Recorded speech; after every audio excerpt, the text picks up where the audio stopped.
Do Something Different, a leadership podcast. My clients are nice people. They're collaborative, they're respectful, they're hardworking. But when those personality traits translate to communication style, it undermines their impact. I'm Rusty Gaylord, and this is Do Something Different. Today, we're unpacking executive presence, and specifically communication and how communication impacts executive presence. Most people communicate in a way that becomes synonymous with their personality. People say, well, I'm just a nice person, and so my communication style tends to be nice. I tend to be gentle, I tend to be kind, I'm non-confrontational. That's all great, but there's a couple of problems with it. Number one is if you only have one style of communication, you are not going to be effective because that one style of communication does not work in every situation. You need to have a broader range of communication styles in order to be effective. The second problem here is how you think about your personality. If you think about your personality as fixed, this is who I am, you are by definition limiting yourself from future growth. What your personality really is a description of your current set of behaviors, which is largely habitual and based on the past. It's based on things you've done in the past that have worked and you've carried them forward and you keep doing them because it's your habitual way of communicating. I recently had someone present an investor pitch to me. And he went through the pitch, and at some point I realized, you know what? This sounds like an investor pitch. And I get it because I've worked in the corporate world and I've been in corporate presentations. And in some way, corporate speak all kind of sounds the same. And if your personality is such that when you go into a corporate meeting, you step into that corporate speak kind of personality, this is what it looks like to give a presentation, you are limiting yourself because to some extent, you're forgettable. And that was the message I gave to this investor. Don't fit in with everybody else. You need to stand out. If you want people to invest in you, there has to be something unique about you. You need to be more compelling than your average investor. And if you talk like your average investor, you're going to be forgettable. The exact same thing is true in the corporate world. If you show up and you participate the same way everyone else does in the corporate world, you're going to blend in and you're going to be forgettable. The truth is, you are unique. You are a unique person with unique gifts and unique life experience and unique sense of humor and ideas. If those things are not coming through, then you're blending in. But now this, for many people, is going to come right up against their beliefs of what does it mean to be an effective corporate person. Because they say, well, corporate people aren't funny, we don't tell jokes, we're serious, we're to the point. That is your vision, perhaps, of what a corporate person is. But this is exactly what I mean about personality and about your perceptions of the past. Because we tend to be true and we tend to behave in ways that are consistent with our self-image, who we think we are and the way we want to be. That is the biggest predictor of your behavior, who you think you are. If you consider yourself to be a nice guy, then you are much more likely to act as a nice person. And it's why we are so strongly influenced by the people around us, because we also see the people around us and we kind of identify with them. We start to feel connected with them and we act like them. It's why they say the 5 people around you are the best predictor of your happiness, your job satisfaction, your income, your health, your well-being.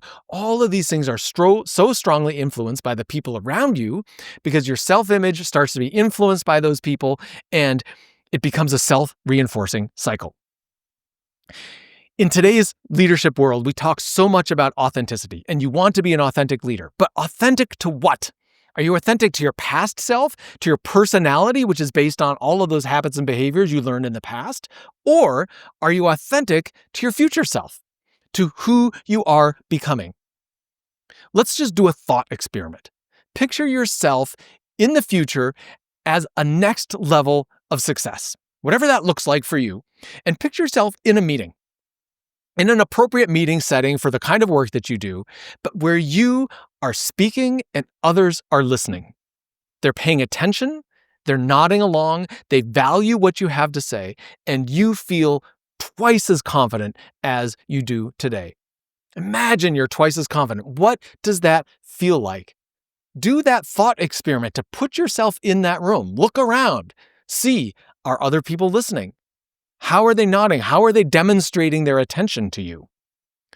How quickly are you speaking? How calm are you as you're presenting your opinion? Just notice what it feels like to be at that level of confidence and command that level of presence. That is the feeling you are going for, and you want to be authentic to that version of you, not some past version of you or even a current version of you. Because when you're static, you're not growing. You want to be growing towards that future version of you. I experienced this when I worked at Apple because I had been, up until that point in my life, a corporate guy. My entire career was in the corporate world. My first job out of college was at General Electric, a massive multinational corporation at the time. I went on after business school at Stanford to work at PG&E, another big corporation, and then at Apple, another massive multinational corporation with tens of thousands of people. And I got to the point where I saw myself as a corporate person. When I was ready to move on from my time at Apple, that self-image became a roadblock to me. I didn't know where else to go. Apple is a great company. I liked working there. I was good at it. I had a good job. But I knew I wanted to do something else, but no other corporation measured up. And I couldn't think of another job I wanted to do. I was stuck. I got unstuck when somebody helped me break that connection to the past, to break that connection to my personality as a corporate person. And they said, you're bigger than your personality. You're not constrained by what you've done in the past. If you stopped worrying about what you've done in the past or what other people might think, or are you qualified, or how much money will you make, or will you be successful, and you simply ask yourself, what would you love to be doing? What does success look like to you?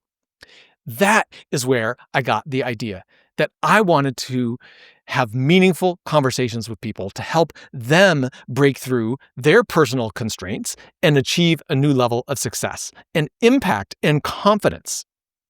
And that's what I did. For me, that was the moment that I got the idea to become an executive coach, and that was the path that I went down. Now, for my clients, it's not necessarily about changing career, but it's about changing their self-image and evolving and growing their personality so that they have more tools at their disposal to command executive presence, to command respect, and to be able to shape their job and show up with confidence to do the job in the way that they want to do it, not to fit into somebody else's mold. Not to put on that corporate jacket and say, I'm a good corporate employee, I'm going to do what everybody else is doing, but to show up as you. And to craft your job in a way that suits you, that plays to your strengths, that allows you to be the best version of yourself. That is the macro picture. But the piece that we're talking about today specifically is executive presence.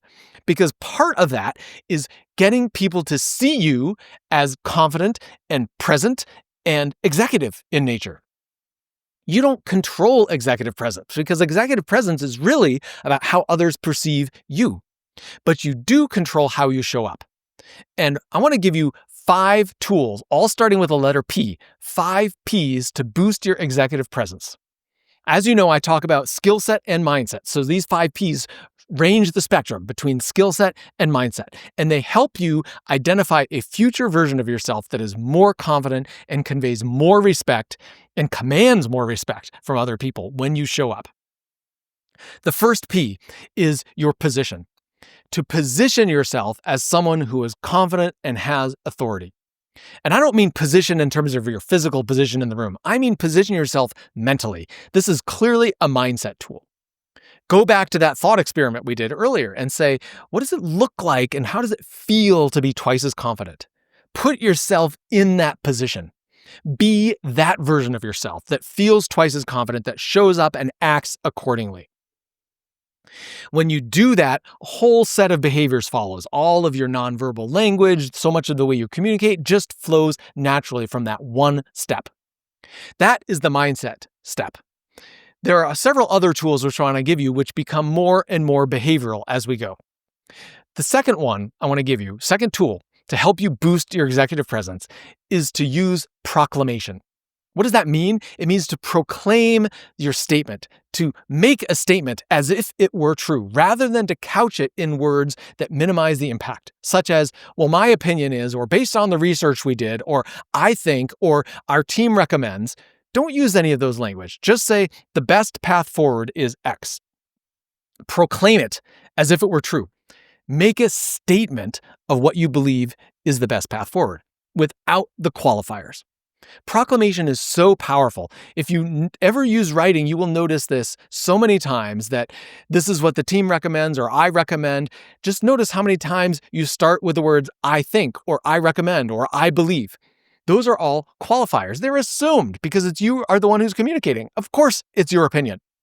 Instead of saying those, saying the best path forward is, or the strongest next step is, there are many ways to phrase it. You can use ChatGPT if you want to give you options, but make proclamations, make statements rather than couching them as opinions. The third tool to boost your executive presence is your pitch. Notice what your inflection is, what pitch you use as you make a statement. Here's a sentence, and I'm going to say it two different ways, and they mean two totally different things. You went to the store today versus you went to the store today. Those are the same words said in two different ways, meaning two different things. Now, in this case, it's pretty obvious. One is a question, like, oh, you went to the store today, versus a statement, you went to the store today. But think about if you're making a recommendation of what the next step is at work. And you're making a proclamation, so you're saying, the best next step is for us to do a focus group. That's totally different from the best next step is for us to do a focus group. Which one conveys more authority? Which one conveys more impact? Clearly, the downward pitch rather than the upward pitch.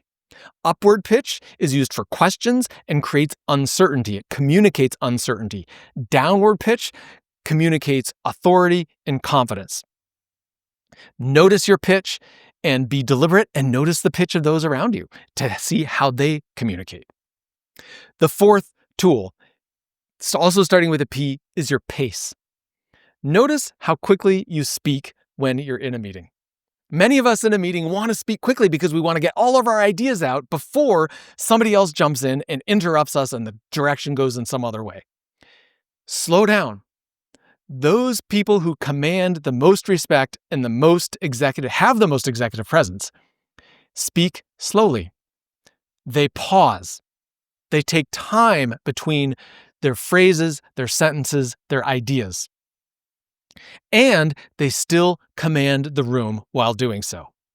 That is an art. If you want executive presence, you can command way more executive presence in your silence than in filling the room with your words.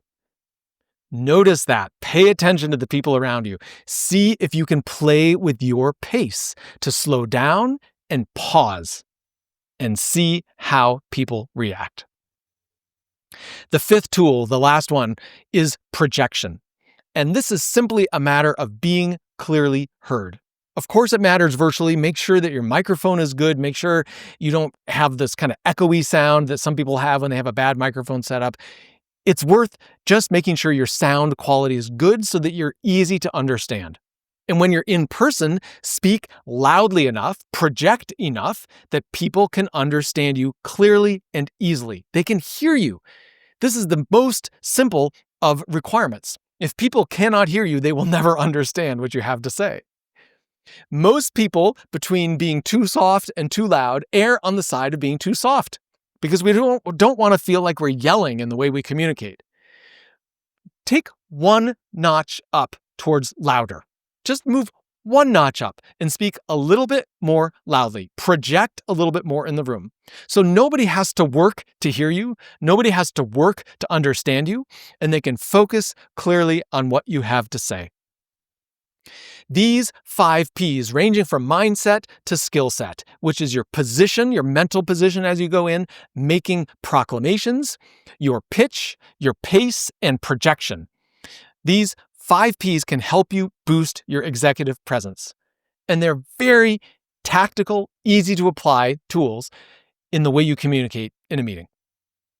Now, a lot of people will say, yeah, that's all cool, but that's not really my style. What is your style? Your style is a static understanding of the way you operate today. And if you are being authentic to your style, you are being authentic to the past. Because your style is simply your past experiences that have worked for you so far that have gotten you to this point. If you want to be the next version of you, you need to be authentic in a forward-looking way. Don't be authentic backward-looking. Craft your new style and have various styles for various situations. You can't be a one-size-fits-all kind of leader. You need to have different styles and different modes of communication that are appropriate for the venue. So take one of these P's, your position, proclamation, pitch, pace, and projection, and practice it. Identify one of those. Which one of those do you need the most work on? Pick it, and then identify a very specific meeting where you're going to do something different. Because it's in the application that you change. And I'm not saying change this for the rest of your life and become a different person. I'm saying, are you willing to do an experiment? Are you willing to try something new for the sake of growing and learning and taking a step forward towards that future version of you? You are bigger than your style, your current style. You are bigger than your personality. That's what I discovered when I realized I'm not just a corporate person. Sure, that's a part of who I am, but that's not all of who I am. And just in the very same way, you might have an effective communication style, but you are bigger than your style. You can have different styles that are appropriate for different situations. You can elevate your impact. You can command more executive presence, and you can show up with more confidence and more assurance and have a bigger impact on the people around you. It requires a different mindset and a different skill set. Put them in practice. Do an experiment. It's in the experiment that you get some feedback and you learn what worked, what didn't work. It's going to be uncomfortable. I get it, but you have to be willing to tolerate the discomfort in the service of your growth, to grow into that future version of you. You can do it. You can absolutely grow. You can be bigger than what you are now. You are not constrained by your situation. You are not constrained by your past. You're not constrained by your boss. You're not constrained by your company. You are bigger than all of that. You have more capacity. You have more capability to grow and become a bigger and stronger and more effective leader. And it starts, you guessed it, by doing something different. Thanks for listening to Do Something Different. Make sure to subscribe, like, comment, and share with your friends. You can also find us on your favorite podcast platform. If you want additional content beyond what's on the podcast, make sure to follow me on LinkedIn and at my website, rustygaylord.com.